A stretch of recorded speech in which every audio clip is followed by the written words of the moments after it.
pessoal, eu sou o Paulo Souza, do Ponto Pra Ler, vocês já me conhecem, só que agora eu não tô mais no sofá onde a gente fazia as nossas entrevistas do Ponto de Encontro. Agora, todos os nossos pontos de encontro vão ser feitos por Brasília. E aqui onde eu tô, que é a 308 Sul, a quadra modelo do Plano Piloto, vai ser o nosso QG das entrevistas. Mas nem todas as entrevistas vão ser gravadas aqui. Nós vamos visitar locais turísticos de Brasília para entrevistar escritores, nós vamos visitar a Casa de Escritores Brasilienses para poder estar fazendo as filmagens. Então, esse é um novo ponto para ler, esse é um novo ponto de encontro depois de 6 anos.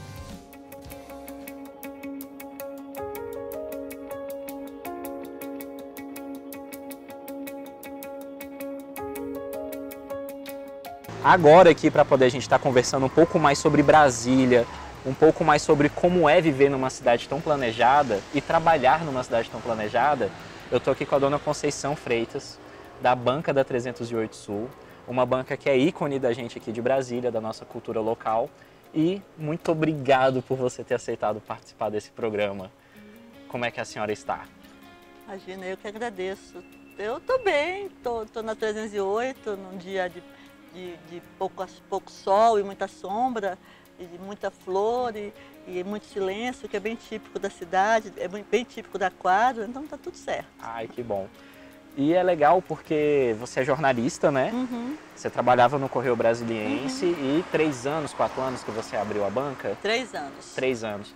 Como é trabalhar numa banca de revista que vende coisas sobre Brasília, que vende livros de pessoas que escrevem sobre Brasília, na 308 Sul? Olha, é uma experiência, ela é contraditória, embora ela ao mesmo tempo é uma experiência telúrica e ao mesmo tempo é uma experiência melancólica. Telúrica porque você está numa quadra que representa o que de melhor o Lúcio Costa pensou para as superquadras, para o jeito de morar em Brasília. É uma quadra com paisagismo de Burle Marx, com a igrejinha ao lado, com as escolas parque, classes e jardim de infância, com essa atmosfera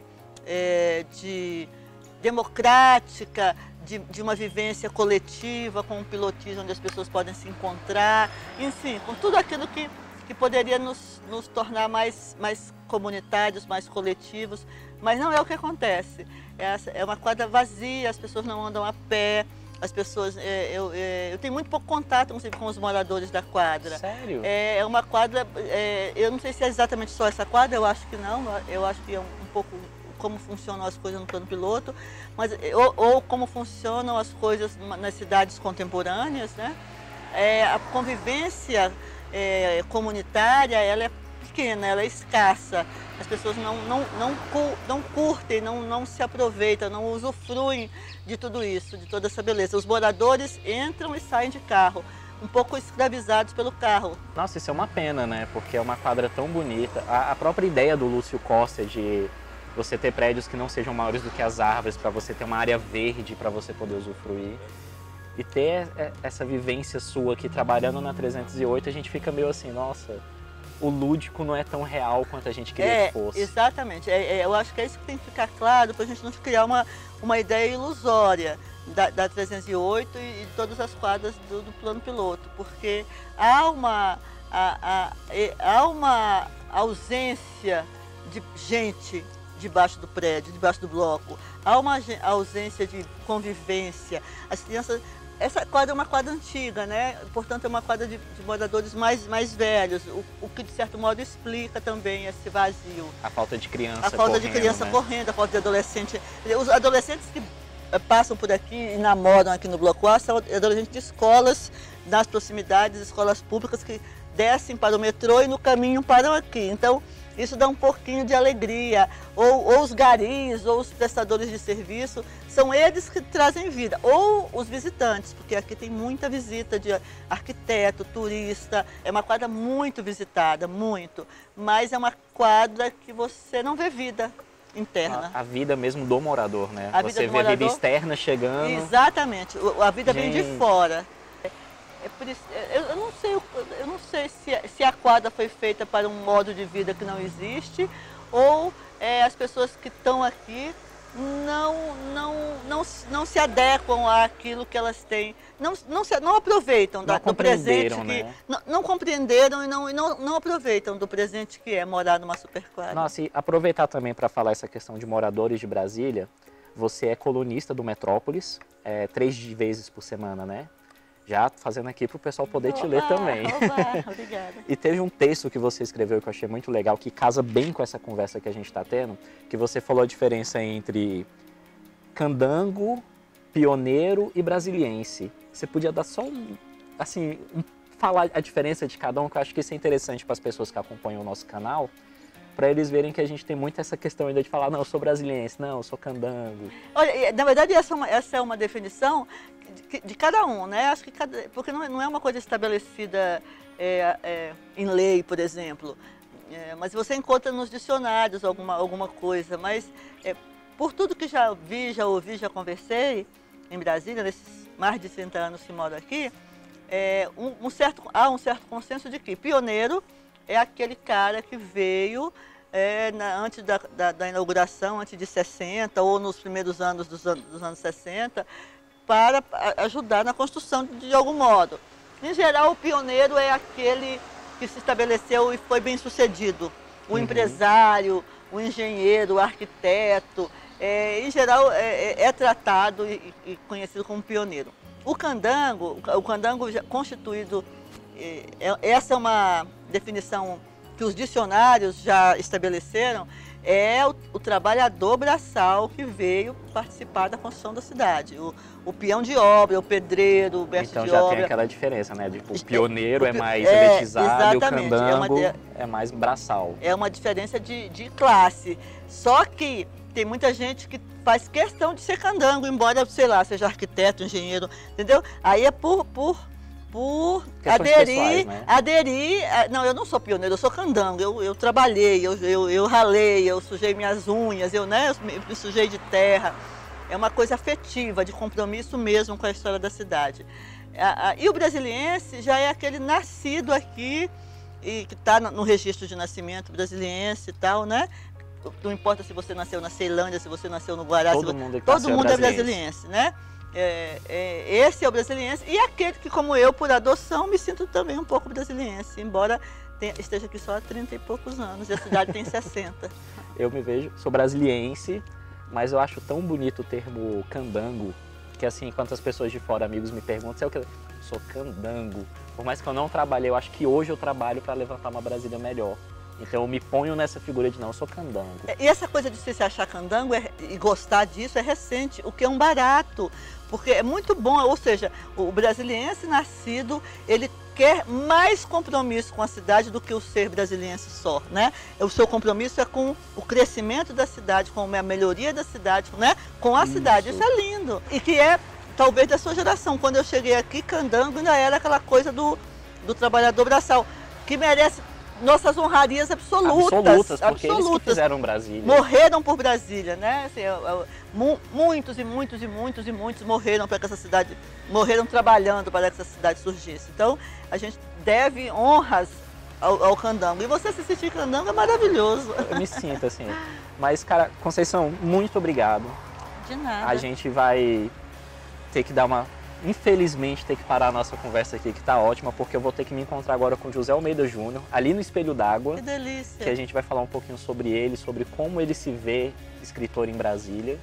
E a nossa conversa foi aqui para mostrar para o nosso pessoal que acompanha que Brasília é muito mais do que as pessoas veem, Brasília é muito mais do que a esplanada. Sim. E ninguém melhor do que a Conceição da banca da 308, que é a 308 Sul, para falar como é Brasília nessa visão tão abrangente que você passou aqui para a obrigada. gente. Eu que agradeço a oportunidade, espero ter contribuído de algum modo.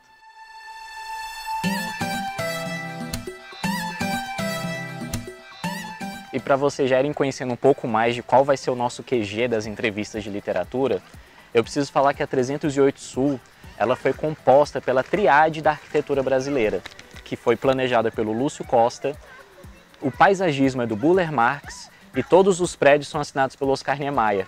A quadra foi desenhada para ter uma distância mínima de 20 metros em cada bloco, com área verde para que tenha vida e para que as pessoas possam viver aqui. Mas é engraçado a gente falar isso depois da gente ter escutado a Conceição, E outra coisa importante também, antes de eu ir sentar ali para conversar com o José Almeida Júnior, é que esse espelho d'água que foi desenhado pelo Burle Marx, que é um dos patrimônios aqui de Brasília, ele foi recentemente furtado. Roubaram um filtro de água que faz com que a água fique limpa e possa proporcionar uma qualidade melhor para as carpas que aqui vivem. Então isso é uma coisa que nós não podemos deixar acontecer em Brasília. Vou deixar aqui os contatos da Prefeitura da 308 Sul, para quem quiser ter interesse em saber como poder ajudar para uma compra nova desses filtros, poder estar ajudando. A sociedade, não se esqueça, somos nós que fazemos. Então, pessoal, depois de mostrar para vocês aonde o canal do Ponto para Ler vai estar sendo gravado, depois a gente já ter conversado com a concessão da banca, agora eu estou aqui no Espelho d'Água da 308 Sul, aqui em Brasília, no plano piloto, e a gente vai conversar com o José Almeida Júnior, que é, pelo menos na minha opinião, um dos escritores hoje, na atualidade em Brasília, que mais estão levando o nome de Brasília para fora. Tudo bom, José? Tudo bem, Paulo. Cara, que felicidade estar aqui gravando contigo. Prazer mesmo. Obrigado pelo convite. Nada. Aqui a gente está para construir pontes e levar a informação, levar escritores de Brasília, mostrar Brasília para o maior número de pessoas possíveis. E eu quero saber primeiro de você. Assim, fala um pouquinho pra gente quem é o José Almeida Júnior, como foi que você começou a se ver como escritor para estar publicando essa obra aqui, que é até a última hora, né? É, a última hora. Você pode falar pra gente? Sim, sim. Na verdade, o desejo de ser escritor começou desde cedo. Desde quando eu sou de Mossoró, né, no Rio Grande do Norte, a cidade do interior, de tamanho médio, porte médio. E eu gostava muito de literatura regionalista. E desde essa época eu queria ser escritor e queria escrever sobre o sertão, queria escrever sobre o ciclo do algodão no Nordeste, no Mossoró, que foi uma coisa muito forte, entre o Rio Grande do Norte e a Paraíba. E nessa época eu estava lendo muito José Lins do Rego, com o ciclo da cana. Nossa, é muito bom. E aí eu queria escrever sobre isso. E até, na época eu até fiz alguns poemas, tal, algumas coisas, e também fiz esboço do que eu queria, mas assim, não levei nada à frente. As poesias eram horríveis, lógico.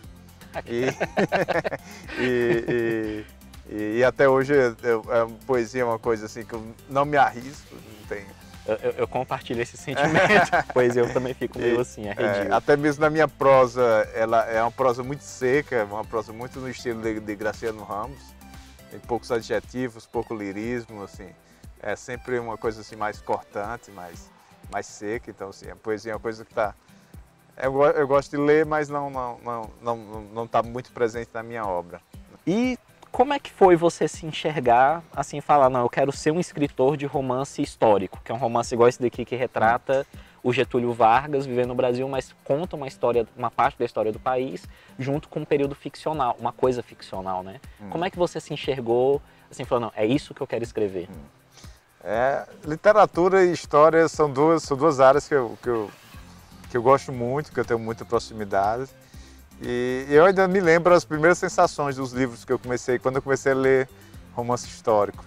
Eu achei uma aproximação tão grande dos personagens reais, dos personagens históricos ali da pessoa. De repente você está aqui, aí chega o Nelson Rodrigues, toma uma cerveja com você. Então, assim, para mim é uma coisa muito encantadora, né? Ali, né? É muito pulsante e tal.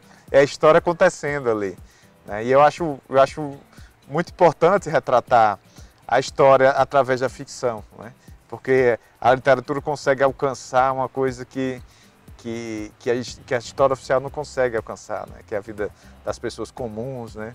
A relação, os reflexos de todas as questões políticas, econômicas, na vida das pessoas comuns, que eu acho que que é o que importa para a maioria das pessoas. E como é que você, assim, você veio para Brasília e você já tinha a história desse daqui, do Última Hora? Lá em Mossoró, você começou a se ver mais como escritor depois que você residiu em Brasília? Não, eu acho que foi a ideia de retomar esse desejo de ser escritor foi quando eu estava aqui em Brasília. Foi quando você estava em Brasília? Quando nasceu... Depois que nasceu meu primeiro filho, eu comecei... Eu colocava para dormir e tal, e comecei... E voltei a ler muito. Eu lia regularmente, mas eu voltei o hábito de ler muito todas as noites até ele dormir. E depois ele continuava dormindo e eu continuava lendo até de madrugada. Nossa. Então assim, fiquei num ritmo de leitura muito intenso. E aí veio as memórias, tudo que eu passei da época que eu era leitor eu era também leitor voraz na adolescência, na juventude. E aí eu decidi retomar o sonho de ser escritor. E aí eu escrevi o primeiro, né, o Homem que Odiava Machado de Assis. Ah, então esse não é o seu primeiro livro que você escreveu? Não, escrito não. O primeiro é o do Machado de Assis. Ah. E aí eu escrevi o livro, mas só que eu quis escrever 2 livros porque eu sabia que era difícil, né? Porque hoje em dia o pessoal é muito ansioso, né? Escreve o livro e já quer que já quer ser publicado, quer estar nas livrarias. Nas livrarias, noites de autógrafos, né? É muito glamour, o pessoal acha que tem no meio e aí quando eu decidi que eu ia ser escritor, eu vi que não era assim, vi que era difícil. Então eu pensei, vou escrever um livro, quando eu terminar o livro eu escrevo outro e aí eu vejo o que é que dá. E eu escrevi esse primeiro livro e quando eu terminei eu consegui o agente literário, que é a Luciana Vilas Boas. Ela gostou do livro, não foi indicação de ninguém, ela mesma leu os primeiros capítulos e gostou. E aí eu achei que o livro ia acontecer, mas não aconteceu porque foi a primeira grande crise do mercado editorial, 2015. Foi um ano difícil. Foi um ano difícil, que os governos interromperam as compras, né? Muitas editoras fecharam, editoras de infantis, editoras, a Kozak Naif, né? Foi um período da Kozak Naif fechou, enfim. E aí o livro não aconteceu. E aí eu escrevi o livro num prêmio Sesc, ele ficou lá entre os finalistas. O do Machado. Do Machado. Certo. Mas aí quando eu escrevi no prêmio Sesc, esse aqui já estava em andamento, a última hora. Ah, você já estava escrevendo ele enquanto estava porque o escritor é assim, né? Você está numa história ali, mas a outra começa aqui a buzinar no seu ouvido. Quando era no final do meu livro do Machado de Assis, minha cabeça estava só nesse aí. Se eu te falar o tanto de coisa que está passando na minha cabeça, é complicado. Então, assim, quando eu estava escrevendo no final do outro, eu já estava no processo bem avançado de pesquisa desse aqui. O José Almeida ganhou o Prêmio Sesc de Literatura em 2017 com esse livro, A Última Hora. E ano passado, em 2018, você foi finalista do Prêmio Jabuti e do Prêmio Sesc São Paulo de Literatura. Os dois começam com S, a minha cabeça dá uma embaralhada. E, cara, como é que foi você se ver, assim, em questão de 2 anos, depois de você ser publicado, né, 2017, 2018, você está sendo tão celebrado, a sua literatura está chegando em tantos locais diferentes. Como é que é o sentimento? Para mim foi uma grande surpresa, porque eu nunca achei que meu tipo de literatura fosse para concurso literário, para prêmio literário, justamente por isso que eu acho que minha escrita é muito rápida, ela é muito seca. E aí depois eu acabei descobrindo que tem pessoas que veem isso como uma grande qualidade, né? E assim, eu tenho 2 livros escritos e estou escrevendo o terceiro, mas eu já estou formando um estilo próprio e eu nunca achei que esse estilo fosse um estilo para prêmio literário. E aí, para minha surpresa, foi finalista do Prêmio Jabuti, do Prêmio São Paulo. Não ganhou, mas só estar ali entre os finalistas já foi uma grande vitória. Já é uma grande vitória. É um cara que está aí, ó, espontâneo assim na literatura nacional. E eu só vou beber uma água que minha garganta deu uma secada, mas a gente já volta para estar finalizando a nossa conversa. Beleza. Estamos de volta aqui agora com José Almeida Júnior. E eu tenho que falar, antes da gente retomar a nossa conversa, velho, eu estou muito feliz de estar retomando o canal do Ponto, de estar trazendo o ponto de encontro de novo e de uma forma muito melhor, muito mais reformulada, não só mostrando escritores de Brasília, como mostrando Brasília para todo mundo. E questão de Brasília para todo mundo, eu quero saber de você, como você se sente, mesmo sendo de Mossoró, mas está morando agora, ser um habitante de Brasília, como você se sente sabendo que você está levando o nome de Brasília para o país inteiro? Está falando que não, Brasília tem escritor, Brasília tem produção literária, aqui a gente tem, além de você, várias outras pessoas premiadas, mas hoje é você que está conseguindo levantar o nome. Como é que você se sente nesse papel? Assim, primeiro eu acompanho você já desde quando estava escrevendo meu primeiro livro, né, o Ponto. Ah, é? Eu acompanho você. Caraca, acompanho legal. você e acompanho também o Luciano, lá da Academia. Academia Literária DF. Acompanho você há muito tempo. E, na verdade, eu não me sinto assim, porque tem muita gente boa aqui, né? Tem o João Mino, que é de Mossoró também, mas que é radicado aqui em Brasília, que já ganhou vários prêmios, é membro da Academia Brasileira de Letras. Sim. Tem o Nicolas Beck, que é um grande expoente da poesia, da literatura. José Almeida Júnior. Não, José Almeida Júnior. Tem a Cíntia, tem um povo... a Cíntia Krimler. Krimler, que é uma escritora excepcional, que com uma produção incrível também, né? E se preparem, só desculpa de cortar, nós vamos ter um programa com a Cíntia Krimler aqui no canal. Então, ó. A Cíntia tem uma produção muito intensa, né? De poesia, conto e poesia agora. Poesia, romance e conto, né? Ela estava junto contigo, né? Tava no lá Prêmio São Paulo. Prêmio São Paulo, né? Agora no ano passado. Virou uma grande amiga. Ela é querida de todo mundo. Mas enfim, assim, eu não me sinto nessa responsabilidade. Então assim, eu não queria te dizer, mas eu estou te botando essa responsabilidade. Eu não me sinto assim nessa condição, mas assim, que bom que você está falando isso, né? Eu acho bom. E tem uma interessante que o livro que eu estou escrevendo agora, né? Ele se passa entre 60 e 64. E Brasília tem um papel muito importante, né? Que muitas cenas aparecem aqui. E aí tem os 2 primeiros capítulos que eu escrevi, que aí eu vou revelar aqui em primeira mão onde é que foram. Calma, galera. E aí tem se ajeita. Tem um capítulo que é o meu personagem sai caminhando mais ou menos ali do porto da rodoviária até o dia da inauguração de Brasília, no dia 21 de abril. E aí eu fiz esse caminho também, sabe? Foi um período que estava seco aqui em Brasília, com aquela poeira, aquele pó de canela. Então assim, eu me senti muito no... Você viveu, né? Vivi muito nesse momento, né? Pô, que bacana. Da Cidade Livre, no Núcleo Bandeirantes ali, que era a Cidade Livre. Que esse livro que eu tô fazendo, eu quero reconstituir o período do Brasil 60-64, que foi assim, um período de grande polarização e acho que dialoga muito com o momento de hoje. E eu quero mostrar os reflexos das questões políticas, das questões macro na vida das pessoas comuns. Nossa, que visão legal. Agora, só te fazer uma pergunta assim, que eu sei que eu vou te apertar. Você falou sobre a questão política, polarização. Quantos anos você está pensando em esperar, no mínimo, para poder retratar esse momento que a gente está vivendo hoje? Eu acho que para levar isso para a literatura precisa muito tempo, né? Mas você sabe que eu comecei a parar um pouco. Eu dei o ano passado foi muito corrido para mim por conta das viagens, né, do Prêmio Sesc, foram mais de 30 eventos.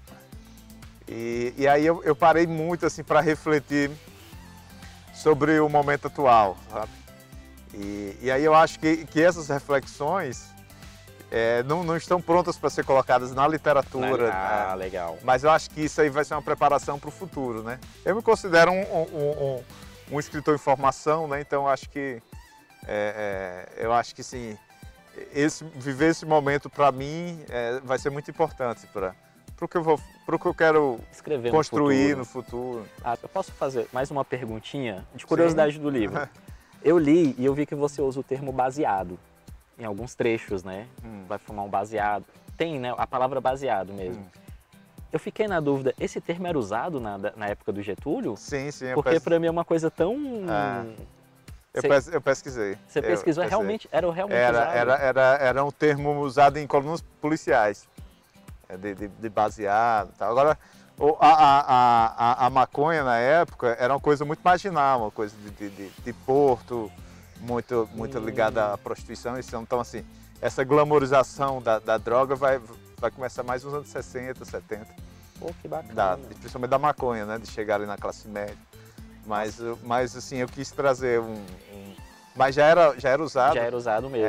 E eu uso um termo aí que na época usava também, que o Marco era chamado também de uísque de pobre. Uísque de pobre, verdade. Verdade. E você achou esses termos nas colunas sociais ou foi mais... Alguns, por exemplo, esse uísque de pobre eu encontrei no livro de Rui Castro, que ele fala do samba canção, que era a música do período, e ele acaba que retrata um pouco da boemia do Rio de Janeiro dos anos 50. Quais são os bares que se frequentavam, a bebida que se tomava, o cigarro, enfim. Então, assim, eu usei isso aí também para reconstruir o momento. Eu gosto de escutar música, né?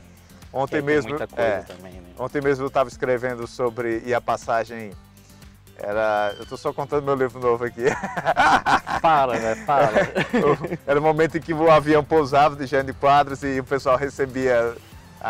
O Jânio de Quadros era muito popular e o pessoal invadia as pistas e ficava cantando a música da Varre, Varre, Vassourinha. E eu passei o dia ontem cantando essa música. Varre, Varre, Vassourinha. Caraca, então não, acaba legal. que eu me transporto para época. José, muito obrigado pela conversa. Valeu, obrigado pelo convite. Eu espero que tenha sido mais um ponto para você poder se mostrar como escritor. Foi ótima a conversa. E queria agradecer muito ao pessoal que aguardaram pacientemente pela volta do canal do Ponto. A gente recebia muitos e-mails das pessoas perguntando se a gente ia voltar a gravar. Estamos voltando. Feliz com a volta. Muito obrigado. Acompanhava. Muito obrigado. E se você viu, curtiu, gostou de tudo que você viu, curte o vídeo, compartilha, se inscreve no canal. Eu vou deixar os links também do canal do José Almeida, porque ele também tem um link de YouTube. Ele é youtuber também. Aqui na descrição do vídeo. Então todo mundo fica acompanhando, ele tem vídeos ótimos. Um que eu posso indicar para todo mundo ir ver é da Revoada das Galinhas Verdes. Não vou falar do que é muito, porque as pessoas vão ter que ir para assistir, porque é muito legal aquele vídeo. José, muito obrigado. Valeu, obrigado mais uma vez. Pessoal, obrigado e bem-vindos ao novo Ponto para Ler.